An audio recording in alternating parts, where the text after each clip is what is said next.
डर के मारे बोला मैं नहीं जाऊंगा, मैं चला उधर। वहां जाके मैं छुप जाऊंगा, तुम्हारा इंजेक्शन मैं तोड़ जाऊंगा। डॉक्टर दौड़ा, बच्चा भागा, इंजेक्शन टूट कर पूरा फटा। गले के नीचे दोनों घुसे, बिल्कुल जैसे दो आलू प्याजे।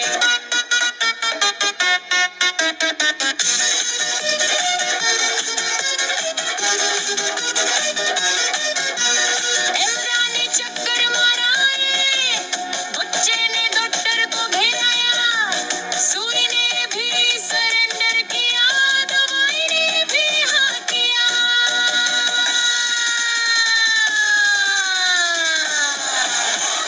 डॉक्टर दौड़ा, बच्चा भागा, इंजेक्शन टूट कर पूरा फटा। गले के नीचे दोनों घुसे, बिल्कुल जैसे दो आलू प्याजे। मम्मी पापा जोर से हंसे, इस भगड़ दौड़ के सब हंसे, क्योंकि दवाई के बजाय चॉकलेट खाने को मिलेंगी। सब खुश हैं, डर गया डॉक्टर, इमरान वापस चला